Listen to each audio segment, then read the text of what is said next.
Welcome to the Brilliantly Resilient podcast. What's your train wreck? Everyone has one. The question is, are you going to live there or are you just visiting?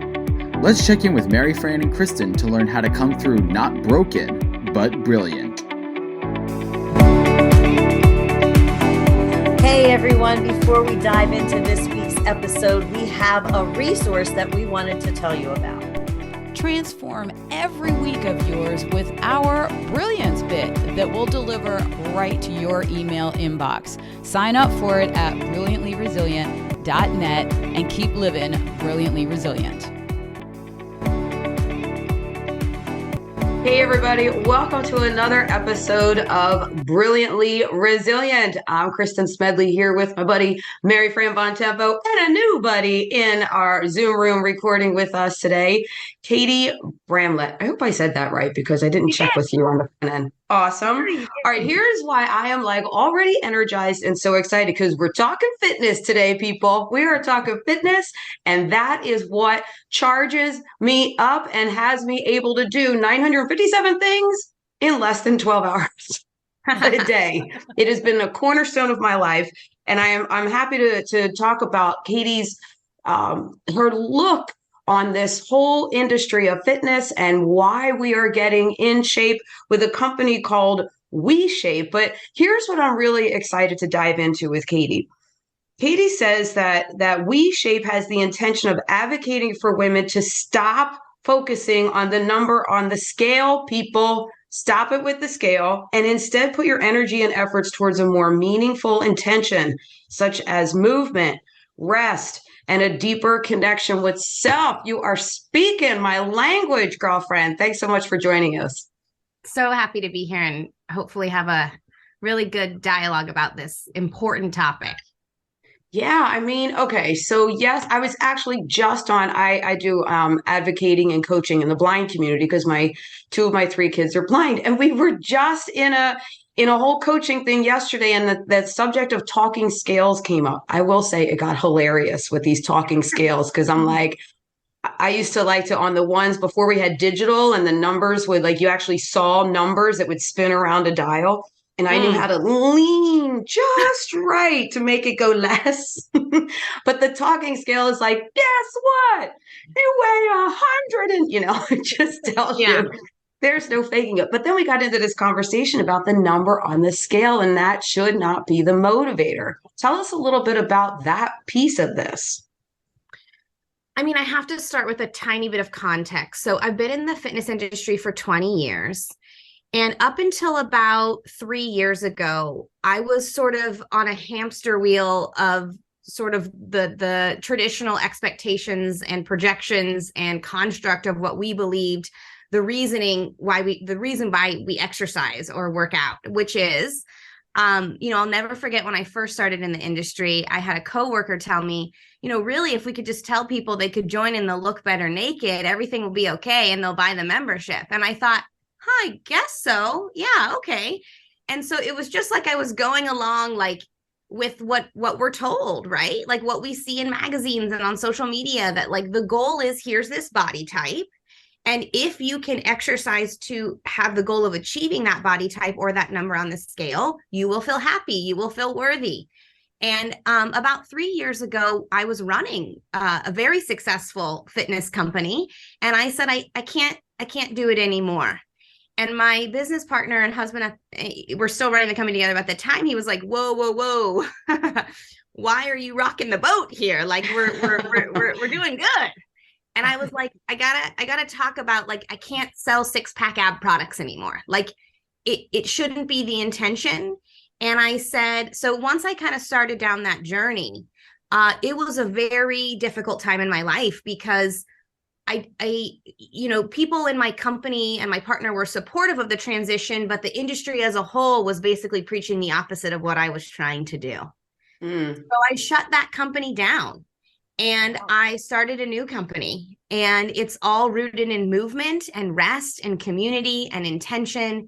And it's about acknowledging that if we focus on a number on the scale, even if we get to that number, it's what I like to call fake fulfillment.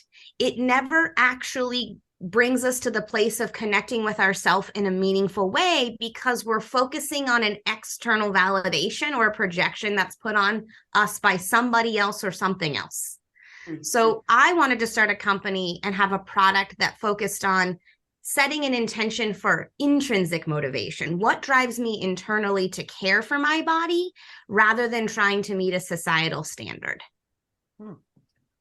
Wow. First of all, I want to go back and talk about the talking scales. Do they tell you to stop leaning on the windowsill when you're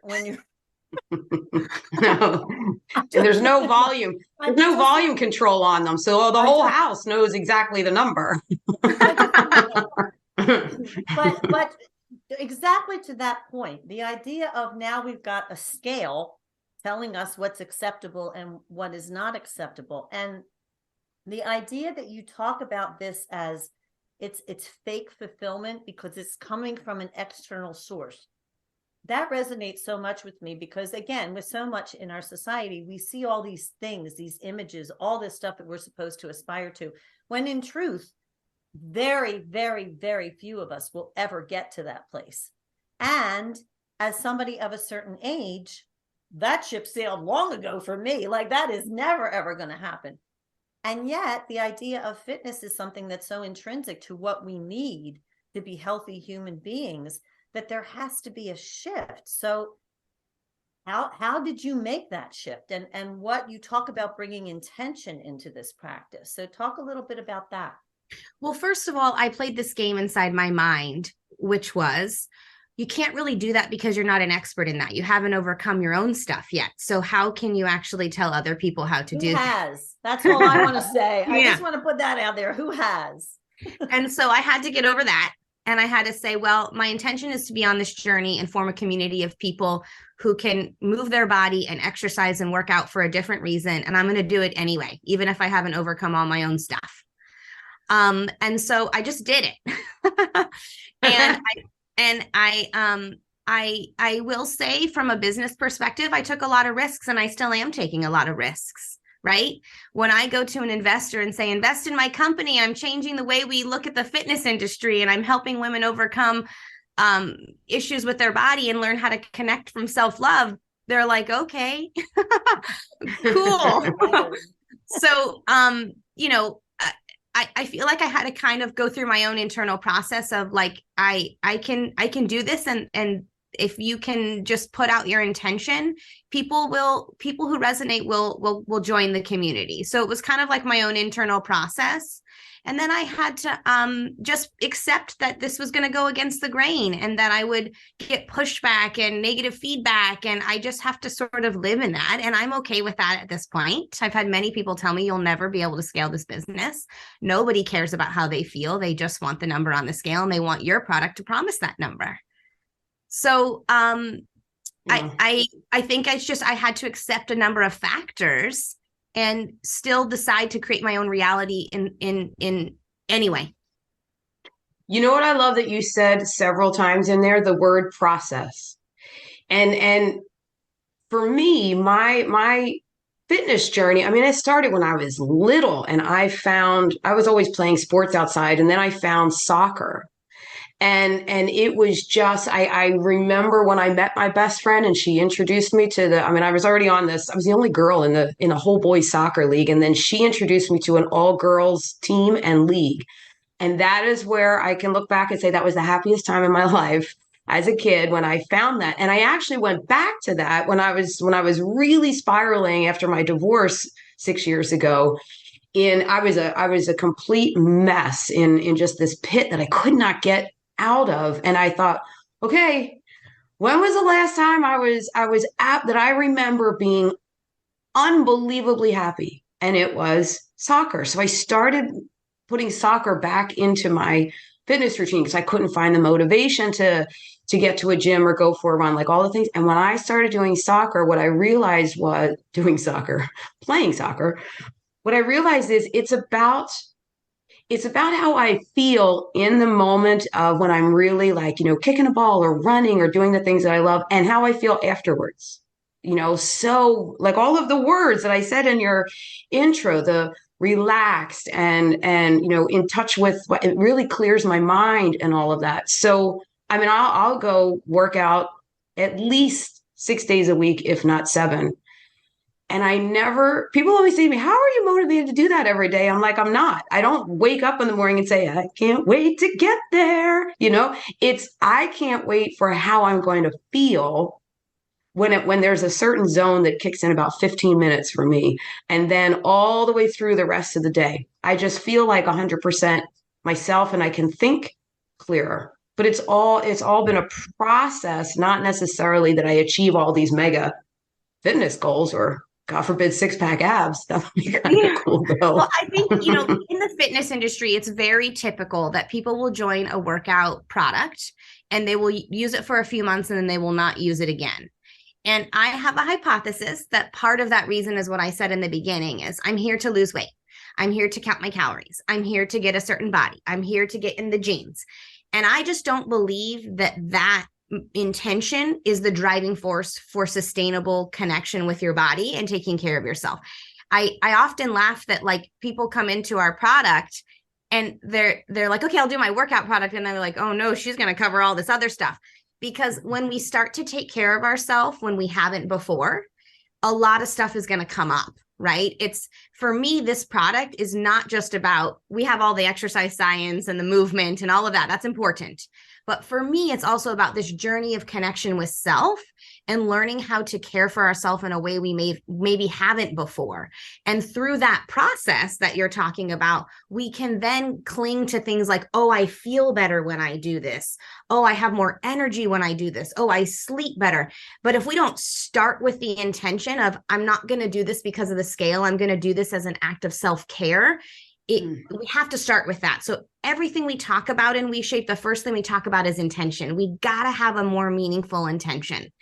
And then we also talk a lot about movement versus exercise.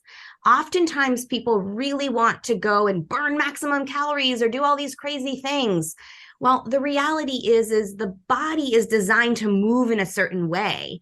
And if we neglect those biomechanics and that movement patterning, we will pay a price later on down the road. So all of our movement stuff is rooted in biomechanics and exercise science. It's really important that we learn how to move our bodies. And then the third thing we really focus on is community. If you're coming into a product where no one else is looking at the scale or trying to burn a bunch of calories, you're going to go to other people who are like, why are you doing that? You have to have community. So we have a lot of community elements to our product also so that people can understand that they're not alone when they're going against the grain. Right. And then the fourth thing we really talk about in this process that we're talking about is beliefs.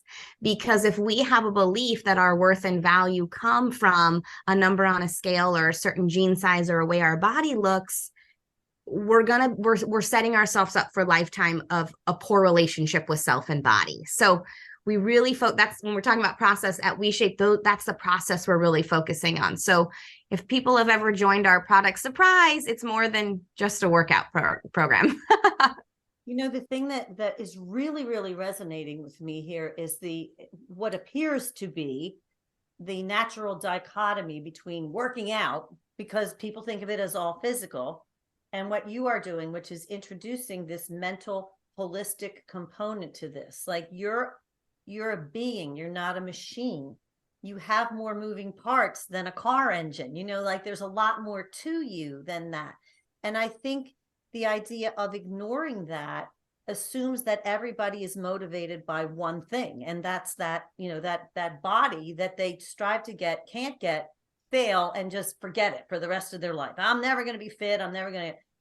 But the thing is, you're taking within the industry that you came from, very contradictory pieces in terms of here's physical, here's mental. It's never about the mental. It's never about how you feel. It's about the muscles and the mass and so how is that resonating with people? Or I feel like people would probably be quite receptive to that, especially people who failed over and over again in terms of getting that fit, toned body that we all aspire to.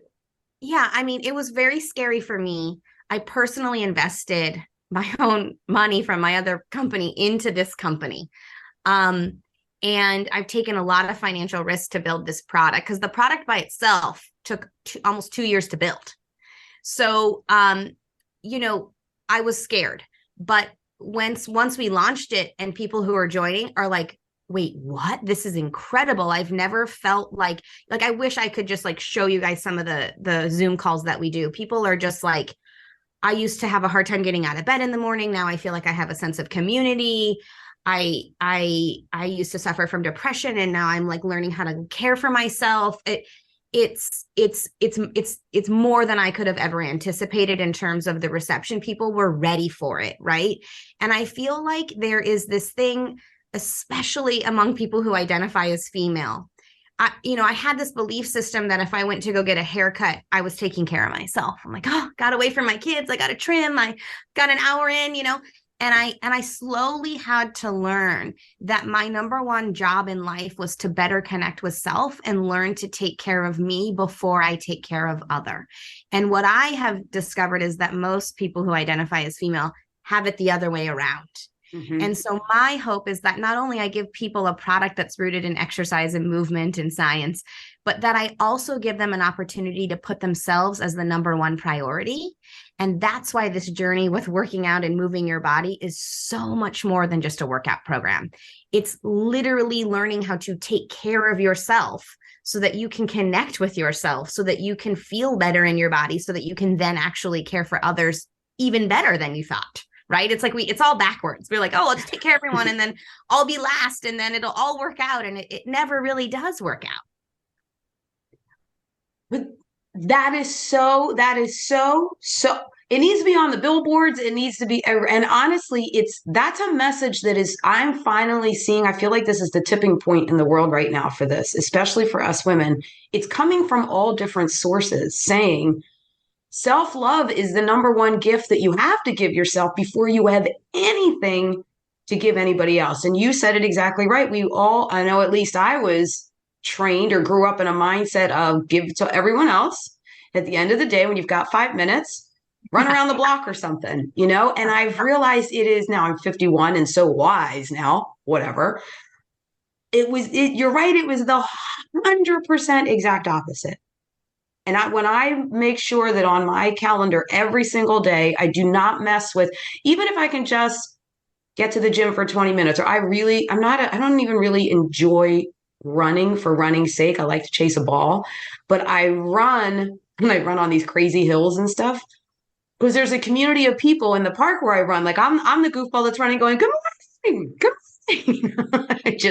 I get such a high out of it that I know that I'm going to be able to get through my day in a wonderful way. And I'll also say this, if people don't believe me that are listening, that this can really, it starts in your mind. I believe that all of this is when your mind is right and you're, finding a fitness routine that works for you and you get your mind right, your soul comes up next, that you're like really getting in touch with your soul, and the body just follows. Like everything then, I was like, oh my gosh, I'm not even worried about my jeans and all of that. And everything just really started to fit better when I was feeling better, and doing all of it. And I will say, I used to, when I was in a rotten mood or in a depressed mood, I just didn't even feel like going to work out. I'm like, I'll feel better tomorrow. Now, those are the times that if I'm having a bad day, I stop everything and I go move somewhere until I feel better. That's why I have a deal with myself.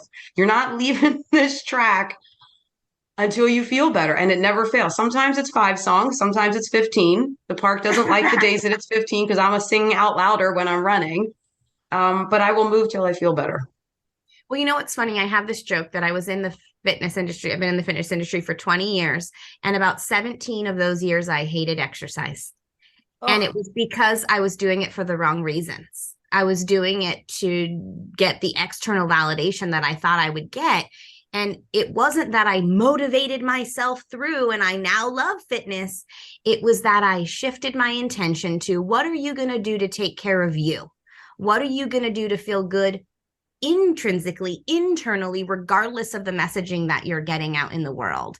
And once I shifted that intention and perception inside my own mind, guess what?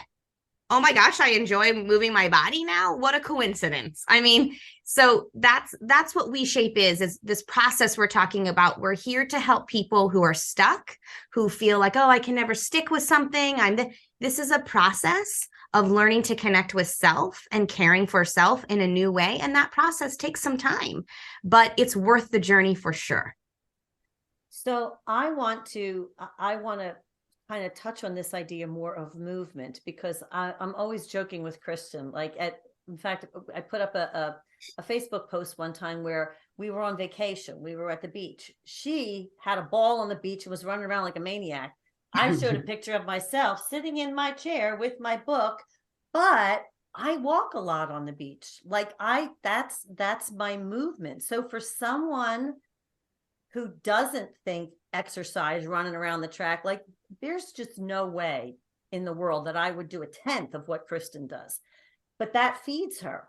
So tell me about how you encourage people with my mindset to move, and what that movement can look like for people, aside from the traditional, sweating, lifting weights, all that kind of stuff. I mean, there are a lot of people who just won't do that. But I think that from what you're telling me, those are probably precisely the kind of people that you want to bring into the fold. I mean, exactly. I think that that is a lot of people's experience, right? So, this is why the product took so long. So my partner is like a movement specialist. So I have so much gratitude for his expertise in exercise science, because he really developed all of the programming. So what we did is we created a product that has basically infinite scalability per movement. So our users come in, they can scale down or scale up each movement as much or as little as they need. And so we have customized, it's like we basically brought personal training at an affordable cost to the market. And what this does for the user is it doesn't make them feel, most fitness routines outside of personal training are really expensive machines, say beginning, intermediate, or advanced, right? So our product is meant that each person can come in, and every single exercise or movement that we give you is scaled up or down based on what you need. So what I tell people is drop the expectation that you're going to come in and start this 5 days a week and be at the highest level. That's not going to happen, nor do we really want that to happen for you. So I think it's about understanding what you're capable of and feeling gratitude for what your body can do and that capability, and interacting with our product so that you can get the workout that best fits you. I mean, so that's how we've sort of presented the movement side of things, is that we have extreme customization. And then we really do focus on more of the community and the beliefs and the intention around why we're doing this as a means of contributing to that process. So it's not just only focused on the movement and prescriptive workout programs. It's also about why we're doing it. So I think the combination of the programming and the technology that creates the infinite scalability, combined with all of the social and emotional support, is what creates someone's feeling like they can come in and do this. And I would add, to piggyback on what Kristen said, that I do get that high from that movement. It just comes in a different way for me. And I think that it's important that people know that it is possible to achieve that. I'm not breaking a sweat and doing tough mudders or anything like that. I mean, I do break a sweat, but you can achieve that level of, I think, that satisfaction and that feeling of just well-being in general, without the fact that you can do it in a customizable way is really important. Because again, Kristen and I couldn't be further apart in so many ways, but in particularly that way. And yet I think it's important to both of us to feel healthy and exercise and move. Yeah. And, it's funny. I have this ongoing joke that we've all bought into this, but I sometimes think that we're not aware of it, that there's over 8 billion people in the world, but we're all trying to achieve a similar body type. And I almost just laugh at that now. I'm like, okay, we're all going to be the same body type. So I think that at WeShape, we just have a sort of level of understanding and acceptance that there's many different types of bodies. You might be fueled this way. She might be fueled that way. You might be at this level. She might be at that level. There's no good or bad. It's just acceptance. That's what it is. And I just want to offer a space for people to come in and feel that acceptance and feel gratitude for what their body can do, regardless of what that is. Because you're right. We're all going to feel the benefits of it, but we're all going to feel it in a different way. And to have this, that's like the first problem with the fitness industry, is the expectation that everyone's going to be the same. We're not. Yeah. You know what's funny? And I was actually going to have us wrap up, but I gotta talk to you about this real quick. When I was telling friends of mine recently about how when I was growing up, I'm 51 now. So 800 million years ago, when I was, a teenager and a big time soccer player, soccer legs, soccer thighs were not cool. The big, muscular, guys didn't think people just didn't think that was cool. There was a whole other image out there of what, the long, slim legs were. And I'm like, well, and I would always say to myself, I don't get it, because these legs have carried me down how many fields, and the shots that have gone through the goals. I'm like, I don't get it. I think soccer legs are the best legs out there. These are the conversations I would have, right? I got to tell you, though, at 51, though, this is what I was joking with girlfriends. I'm like, oh, all of a sudden at 51, people are like, whoa, soccer legs on a 51-year-old are awesome. Like, well, where were you 100 million years ago, right? But I still feel the exact same way. It's not about a look of it. It is how it is something about, I guess there's power in that muscle that has carried me through this sport that I just love and get so much joy out of. It's that feeling, as opposed to, oh, people think that this type is really cool right now. Yeah, I want to remind people, I try to do this, bodies types aren't trends. And if there are people in your circle or people in your circle who are critical or judging you or about the body that you have, you got to find a different circle of people, because I just think that women especially have been conditioned to believe that some or a lot of their worth is really predicated on how their body presents. And I'm really trying to break that cycle. I think that we all should band together and say we're actually not believing in that anymore.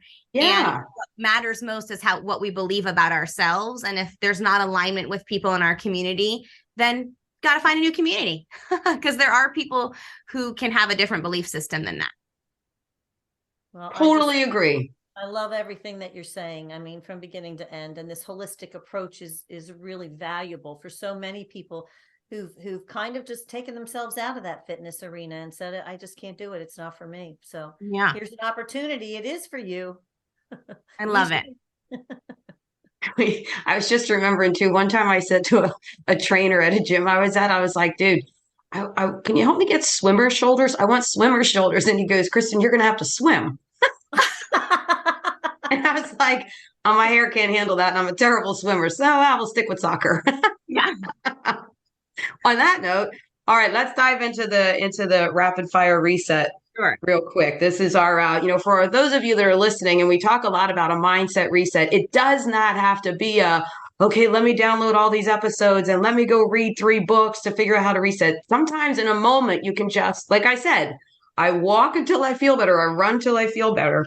Let's see what we got going here. So what is your go-to feel-good song to just get you out of something into a better mood? I love the song Feeling Good by Nina Simone. Phenomenal Nice. song. Yeah. All right, we'll have to put a link to that. I may have to add that to my playlist too. A good one. Nina Simone, Feeling Good. That's great. And the second question then is, what have you ever experienced a moment where you just laughed so hard that you just practically cried? Something that you go back to that's like, oh my God, every time you think of it, it makes you chuckle again. Yeah. So one year for my birthday, I wanted a Saint Bernard and it wasn't going to happen. And understand, I get it. So one of my best friends, I met her at a restaurant. We were having dinner and her husband said, oh, I have something in the trunk for you. And he opened his trunk and my friend was in a full Saint Bernard costume in the trunk. And I was like, okay, you're my best friend. I get it. Yep. Thank you. And she didn't stop there. She got out of the car. She was on the ground. She had the big head with the people were like, I was like, okay, we're here. We're doing this. That is a true friend for sure. She is. Oh my God. I want that friend to be my friend. Oh, That yes, is he's so incredible. funny. That's going to be my go-to all this week to think about your friend hopping. That is hilarious. And so jumping funny. all around like a dog. Oh my gosh, that's so funny. It was incredible. Okay, and then the final one is a personal win that still makes you feel like a rock star every time you think about it. I mean, it's really just when I join our community calls and I see and I hear the stories of people, because I had so much self-doubt. I still struggle with it about starting this company and going against the grain.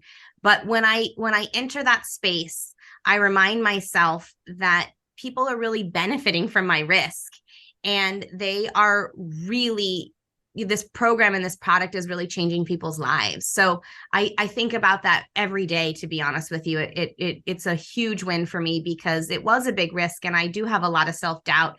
And I have so much gratitude for the people in the community who really share their experience and are really, really seeing life-changing things as a result.